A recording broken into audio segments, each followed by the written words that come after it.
Pada Januari sampai dengan September 2020, perlambatan pertumbuhan ekonomi global dan domestik terus berlanjut akibat resiko pandemi global.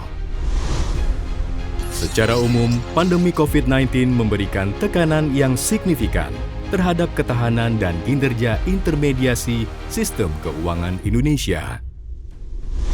Berbagai respons kebijakan sebagai bauran kebijakan nasional serta bauran kebijakan Bank Indonesia mampu menjaga stabilitas sistem keuangan selama semester 1 2020.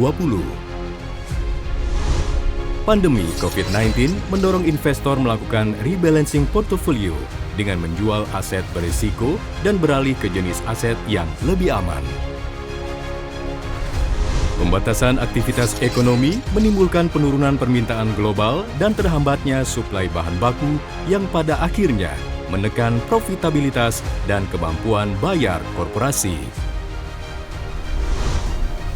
Bertahannya kinerja korporasi, termasuk UMKM, berdampak pada penyerapan lapangan pekerjaan dan penghasilan sektor rumah tangga, terutama kelompok menengah ke bawah.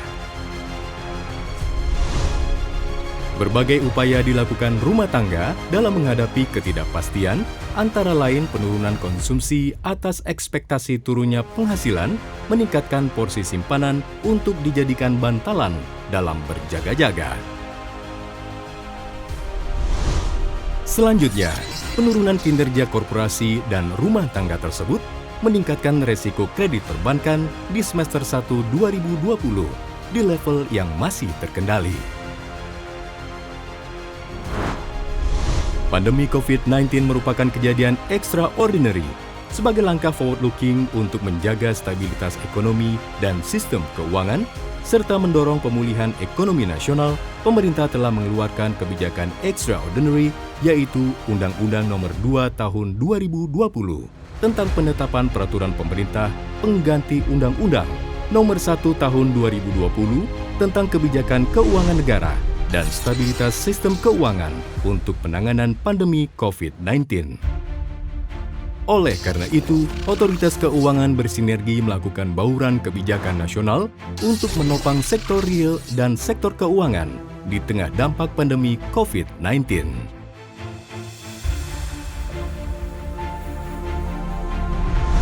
Bank Indonesia mengeluarkan bauran kebijakan sebagai upaya untuk memitigasi risiko di sektor keuangan serta mendorong pertumbuhan sejalan dengan bauran kebijakan nasional. Kebijakan makroprudensial ini bersama-sama dengan kebijakan moneter dalam kerangka bauran kebijakan Bank Indonesia bertujuan untuk menjaga ketahanan dan mendorong intermediasi.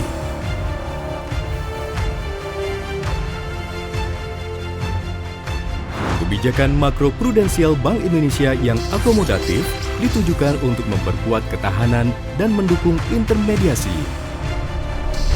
Sinergi dan koordinasi yang semakin kuat antara Bank Indonesia dengan otoritas lain, baik domestik maupun internasional, terus dilakukan. Perekonomian global diperkirakan membaik pada semester 2 2020 seiring berkurangnya penyebaran pandemi COVID-19 dan respons kebijakan otoritas berbagai negara.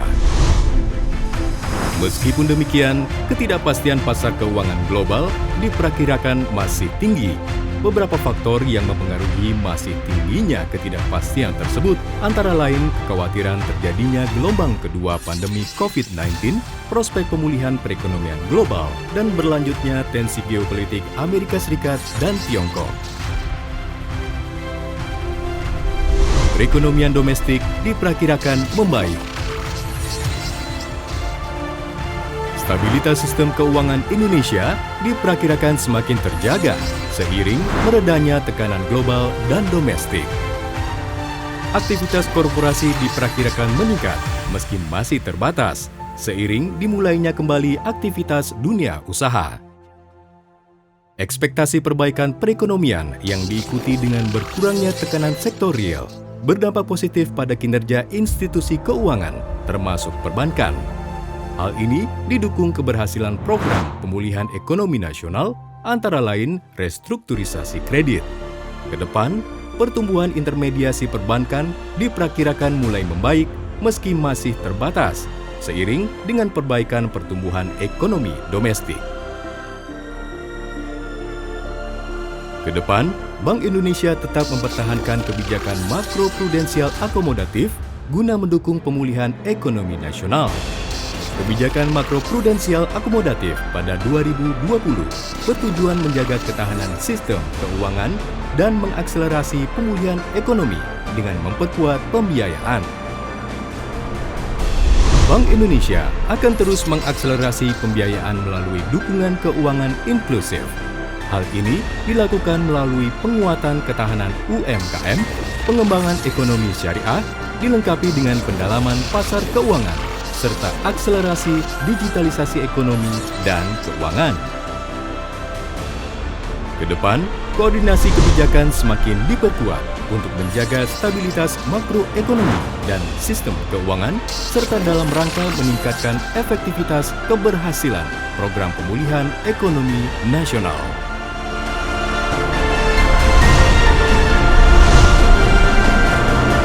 Bank Indonesia mempersembahkan kajian stabilitas keuangan.